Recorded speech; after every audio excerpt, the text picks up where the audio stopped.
السلام عليكم. معكم فاتحة بوشيخي، موظفة سابقا في قطاع العام.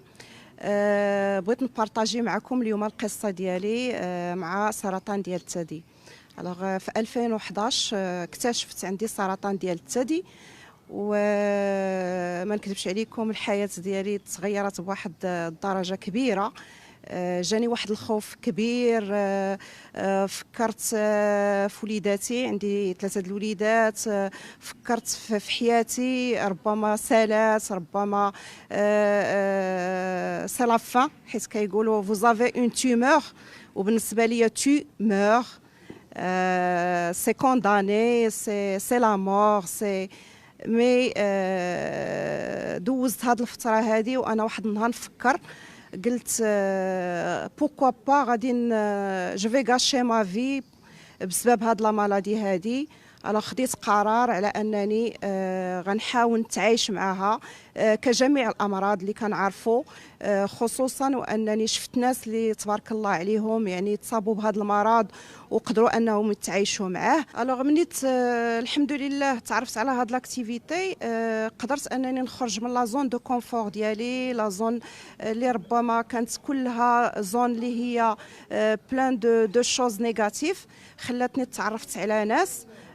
لو مومون اللي مع لا مالادي ديالي كنت جي اغيتي لو طرافاي ديالي بوندون 3 زون. في ديك 3 زون قلبت على البديل اللي غيغير لي حياتي.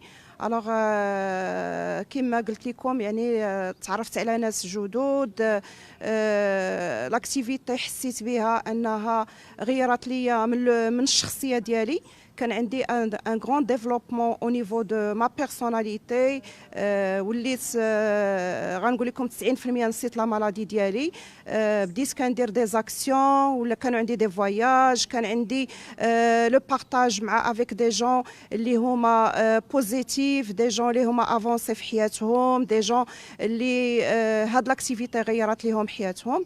او بو دون اني قدرت انني نغير حياتي بواحد الدرجه اللي هي كبيره.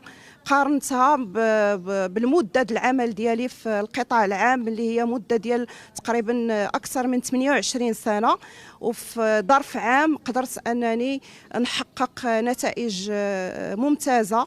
اولا الصحه ديالي، لان من غير المنتوجات كان لو بارطاج افيك دي جون بوزيتيف، دي جون اللي عندهم لا فيزيون، دي جون اللي كيشوفوا بعيد.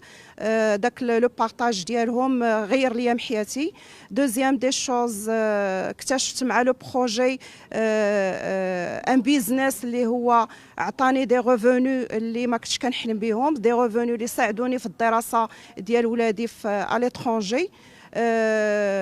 كان عندي لو بروجي اللي عجبني فيه بزاف، انني لقيت راسي خدمت على لو ديفلوبمون بيرسونيل ديالي، فو انني اون فام اللي داز اون فاز اللي هي كريتيك. لقيت راسي كنعاون الناس وحدين اخرين انهم في لا ميم يعني ايطا اللي هما بحالي، انهم حتى هما يغيروا حياتهم. كنت سبب في تغيير يعني حياه ديال ربات بيوت اللي كانوا جالسين في الدار. يعني قدرت انني نخرجهم من لا زون دو كونفور ديالهم ونعلمهم ان بيزنس اللي غيمشي بهم بعيد. وانا بيني وبينكم اللي خلاني انني الحمد لله صافي دابا بلوس كو 8 طون وانا كنتعايش مع لا مالادي ديالي.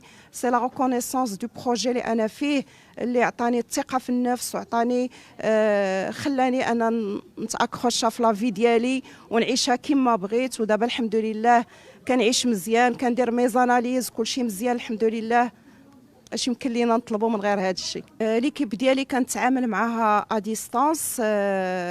عندي الزوج ديالي كان في الاول فاش خديت هذا القرار ما كانش موافق عليه.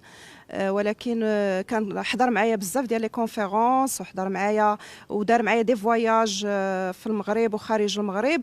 باغ لا سويت اكتشف لانتيغي ديال لاكتيفيتي اللي انا خديت فيها القرار، وسورتو ان شاف ما سونتي الحمد لله دو بلوز اون بلو كتحسن.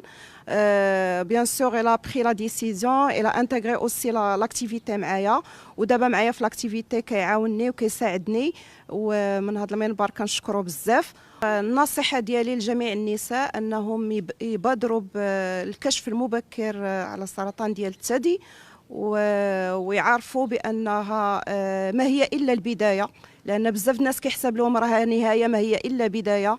وخذوني كمثال، يعني صافي دابا بريسك 8 يعني 8 سنين من العمر ديالي، عمر جديد، حياه جديده. يعني il n'est jamais trop tard دو كومونسي، لان انا كنقول vous avez كيقولوا هما vous avez une tumeur، مي انا كنقول لهم vous avez une autre vie devant vous à vivre. اذا تشبتوا بالحياه، لا في اي بيل، اكتوبر اي غوز. وان شاء الله حاولوا تفاداو كاع لي زوند نيجاتيف، واللي عنده شي مشروع، واللي عنده شي عمل، واللي عنده شي مهنه يحاول يسيرها يوميا بطريقه طبيعيه، لانه مرض كجميع الامراض. ما تنساوش تزورونا على الصفحه الرسميه ديال لاله مولاتي وتضغطوا على سبسكرايب باش توصلوا بكل جديد.